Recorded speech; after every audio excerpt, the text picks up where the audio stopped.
The lack of vitamin D is the number one deficiency in the world, and a study back in 2008 even claimed it was a pandemic in and of itself. This is so important to know because this deficiency has research implicating it to cancer, autoimmune diseases, neurodegenerative disorders, and even cardiovascular disease. And yet, many influencers talking about vitamin D overlook a study published recently in 2021 that highlighted that vitamin D supplementation, quote, does not provide health benefits. However, vitamin D deficiency should always be corrected? What on earth is that supposed to mean? Well, we'll make sense of that discrepancy in this video, and we'll look into and unpack these studies and give you everything you need to know about the science and research on vitamin D and how you can use this information to make better supplement decisions on both your health and longevity. My name is Joe Guevara, and I analyze the science and research behind fasting, nutrition, fitness, and longevity. The sponsor of this video is Canadian Protein. More on them later in the video. But for now, let's talk about the amazing science of vitamin D.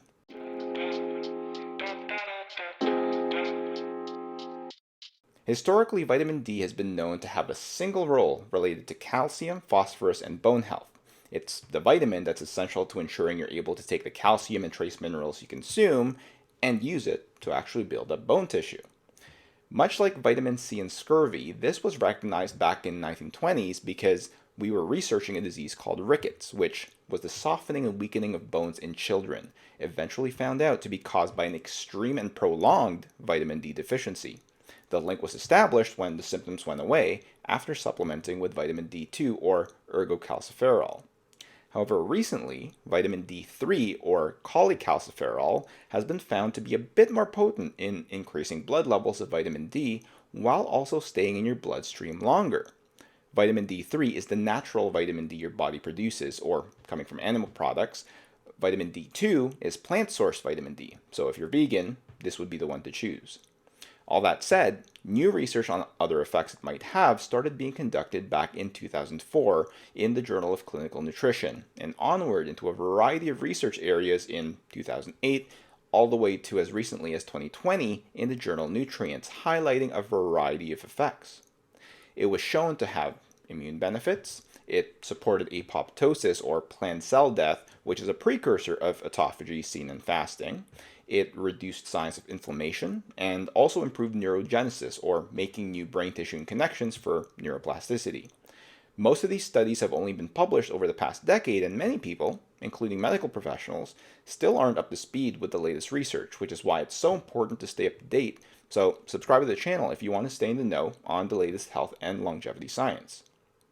The most important research, especially when it comes to brain health, which we like to dive into on this channel, is its effects on neurodegenerative diseases and its links to things like Parkinson's, Alzheimer's, dementia, and even schizophrenia. If you're chronically vitamin D deficient, it's a likely sign that you also have or are at a high risk of some sort of chronic disease as you age, and that you're likelier to be frail in old age, which is what we're trying to help our viewers avoid here on Rehash. There are also very critical dependencies between vitamin D2, calcium, and vitamin K that are necessary for some of these functions that I'll cover later in the video.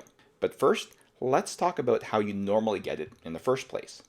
The most standard way that we're all taught on how we get vitamin D is through sunlight. When you're getting sunlight and getting UV radiation, which yes, in high dosages are known to be cancerous, your skin will naturally produce vitamin D, which is done by photolyzing or deconstructing via light radiation provitamin D3 to previtamin D3. Previtamin D3 can then either change into usable vitamin D3 or be photolyzed further into two molecules, limesterol and tachysterol, which so far are still only seen as byproducts, but are still being researched if it has actual uses in your body. However, how effective this sun-based process is can vary depending on where you are. In other words, how much sun and UV radiation you can get naturally. For example, if you're far away from the equator, you're naturally getting less sun versus if you live in a tropical country. Also, the color of your skin, specifically the amount of melanin you have, also plays a factor, as does the kind of clothing you wear and even the amount of air pollution where you live. Not to mention your own physiology, like your age and if you're insulin resistant, which can also limit your production of vitamin D naturally. That's why to me it's kind of interesting to see the balance that if you can counteract both the aging and cancer risk that we see today because of sun exposure through something like what's being studied in fasting and autophagy, it might yet be another revealing way of how our body is supposed to function naturally. However, the studies on this simply aren't being done at this stage yet, but it's something I'm personally hedging my bets on. Of course, like you've probably realized, you can also ingest vitamin D. There are very few natural dietary sources of vitamin D, namely cod liver products and also interestingly mushrooms that have been exposed to UV rays and sunlight, which is not that common because the majority of mushrooms thrive or are cultivated in dark and damp environments. Animal sources, though, are usually in fatty tissues and products like butter, cream, and egg yolks, but in very small amounts.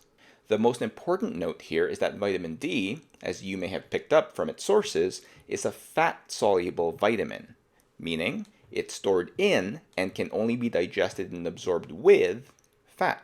You need to be producing enzymes and bile in your body that will actively break down fat in order to be able to absorb vitamin D. So, taking a vitamin D supplement while you're fasting or while not eating fat is not going to lead to much absorption of vitamin D in your body. But once you do get the vitamin D into your system, whether it's through sunlight or digestion, your body then produces something called vitamin D binding protein, or VDBP, which is also essential because vitamin D can't be free floating in your blood. When you digest it, it needs one of these proteins to pick it up before it enters your bloodstream. This has actually been studied based on vitamin D cancer research because if you have a low amount of VDBP, your risk of malignant tumors increase, so far being strongly associated with breast, prostate, and colon cancers. So even if you're supplementing properly, if you don't have enough of these proteins, you're not going to be able to use vitamin D that you're ingesting or making. In the same study, taking 1100 IUs per day, and we'll get to the dosages in more detail later in the video, you reduce your risk of these cancers by 60 to 77%. Definitely something worth considering. This is why understanding how vitamin D works in isolation is kind of useless unless you also have an understanding of the associated mechanisms required for its function. This is very important when it comes to supplementation since one of the most robust studies in 2021, which we talked about in our introduction, highlighted, quote, vitamin D supplementation alone in vitamin D replete adults does not provide health benefits. However, vitamin D deficiency should always be corrected. Meaning that just popping vitamin D pills without understanding these associated mechanisms that vitamin D needs in order to do its thing does nothing for health, which is something I've seen many influencers and content creators overlook in their videos and articles about this vitamin. So let's take a look at exactly what these mechanisms are. Number one is diet. In general, I would still highly suggest having a sufficient micronutrient balance, but especially a focused macronutrient balance, especially in high quality and amino acid diverse proteins. This is incredibly important so you have sufficient quantities of both essential, conditional, and non-essential amino acids to produce proteins like VDBP that are necessary precursors for vitamin D uptake, which is why I've partnered with the sponsor of this video, Canadian Protein. I keep reiterating that protein is probably the most important of the three macronutrients, and this is just another reason why. In addition to weightlifting and muscle building benefits, people looking at maintenance or even trying to lose weight, grass-fed whey protein and creatine monohydrate should be a staple in anyone's supplement stack, since it ensures continued health and prevents your muscles from catabolizing, especially during calorie-restricted diets or after fasted protocols. Now, I've been buying my protein, pre-workout ingredients, and creatine from them since 2015, so I'm definitely stoked to be partnered with them for the channel because of their focus on quality. They also carry a wide variety of vitamins and supplements, including vitamin D3. All of their products are certified and third-party lab tested, so you know they're high quality compared to the stuff you might randomly see on Amazon or retailers. And they also sell in bulk, so you can get prices similar to or even better than Costco and Amazon. And they have free shipping to both Canada and the US. Not to mention, their protein tastes amazing, even better than Optimum and Premier from Costco, which used to be my faves before I found CP. As a Rehash Fitness viewer, you'll help support both the channel if you visit this link and buy your supplements from them, and as a bonus, you can use my personal 15% off discount code from your first order, so the code should be somewhere in the description below once it's available, and again, thank you for your support. With that, back to other associated mechanisms. Number 2 is exercise. Like I've mentioned many times in almost all of my videos, exercise is by far the uncontested king of the longevity priority pyramid. If you're not exercising, specifically doing resistance exercise, then your priority should be to focus on making that a habit first before you do anything else. But as a very oversimplified explanation of the mechanism, exercise ensures both your mind and body are optimally operating and trained across your central nervous system, your endocrine or hormonal system, and your musculoskeletal systems simultaneously. There is simply no supplement or diet change that can do any of these functions together like exercise can, and this is the same effect that ensures proper vitamin D utilization as well. Lastly, number 3, other micronutrients. Because vitamin D is such a critical component to so many biological mechanisms across your whole body, it's no surprise that it's dependent on other micronutrients in order to function properly. Take, for example, magnesium, which, like vitamin D, is also highly involved in hundreds of chemical processes across your body, and likewise, it's highly involved with many of the mechanisms vitamin D supports. An important note, however, is that the cellular uptake receptors, beyond VDBP, are competitive between magnesium and vitamin D, so it's worth spacing out supplementation of both of these if you're taking them in pill form. Personally, I take vitamin D with my meal and magnesium before I go to bed. Second is omega-3s. As a critical part of neurodevelopment, EPA and DHA are critical for overall brain health, and it also supports in digesting, absorbing, and transporting vitamin D. However, it's inconclusive if this is a direct relationship specific to EPA and DHA or omega-3s, or if it's just because omega-3s are fat that then helps you digest vitamin D better. Regardless, if you're taking both omega-3s and vitamin D, it's worth taking them at the same time.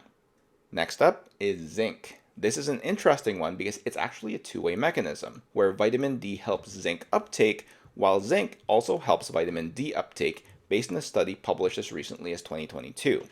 Not only is this implicated in brain health, but also notably in libido in men as well, so guys take note. And finally, last one I'll talk about is vitamin K2, specifically on bone and heart health. A study back in 2017 reviewed the relationship between vitamin D and K2 supplementation and definitely found evidence that it supported both bone and heart health together much better than if you supplemented one without the other. However, it was a review and not a study, so further studies do need to be conducted to clarify this effect. Now, as a final note, while I'm talking about these in the context of supplementation, if your diet contains sufficient amounts of these micronutrients naturally, then you don't need to supplement. However, if you're looking to aspire towards optimal, then supplementation can definitely be a good way to ensure that you're headed towards your goals, as long as you don't overdo it. Which leads me to our final section. How much do you actually need if you do want to supplement? Depending on where you are, vitamin D is usually in pill form, in such low amounts that it's measured in IUs, or international units, but in other countries it's measured in micrograms. In this video we'll cover IUs, but if you divide that number by 40, you can get the dosage equivalent in micrograms. The dietary guidelines, interestingly, have not yet caught up to recent science, and it's still stated that 2,000 IUs is the recommended daily intake, or even the max, of vitamin D. This is based on a study back in 2011. However, based on the most recent research, 2,000 might be sufficient to eliminate some symptoms of deficiency, but based on the factors we talked about and how much you're likely to get naturally or even through supplementation depending on your location and environment, this is, on average, likely not enough. Clinically, there are some who even take 5,000 IUs daily and are still found to be deficient based on their blood work even after months of supplementation. The upper limit, though, has been seen at around 10,000 IUs, in which case for most people is generally too much, and can cause vitamin D toxicity at these levels, which causes too much calcium in your blood, among other negative effects. So in general, the vast majority of the population seems to be solid at roughly 5,000 IUs daily, unless you have blood work showing you're still deficient. Again, this can vary wildly from person to person. If you do end up doing blood work, you're going to want to be around 50 to 80 nanograms per deciliter range to be optimal. The likelihood of minimizing deficiency effects and optimizing your biological functions in these studies tend to be at these reference ranges. However, when you start hitting 100 nanograms or higher, you definitely need to back off, since this is generally the range of vitamin D toxicity. As always, work with your doctor to make sure you have clarity on the right reference ranges for your personal situation. Unless they are still quoting the dated recommended intakes, then point them to this video or directly to the related studies and the research. One final note is that based on a study back in 2000, obesity actually causes a reduction in vitamin D bioavailability. So if you're in this boat, definitely see your doctors, see your vitamin D levels, and see how much you actually need in order to move the needle. So definitely let us know in the comments below if you have any stories about vitamin D, if you've been taking it, if you've seen a difference, or any other stories or questions you might have. I read and respond to most of the comments on the channel. Now, if you like this kind of content and are new to the channel, then definitely check out our fasting science playlist if you haven't seen the latest research on the benefits of fasting and autophagy for not just weight loss, but also health and longevity. Otherwise, if you've watched this far and enjoyed the content, please do like and subscribe since it helps the channel immensely. I primarily post here on YouTube, but also social media at Rehash Fitness. Again, my name is Joe Guevara, and with that, I hope you all stay curious, stay healthy, stay happy, and I'll see you all in the next one.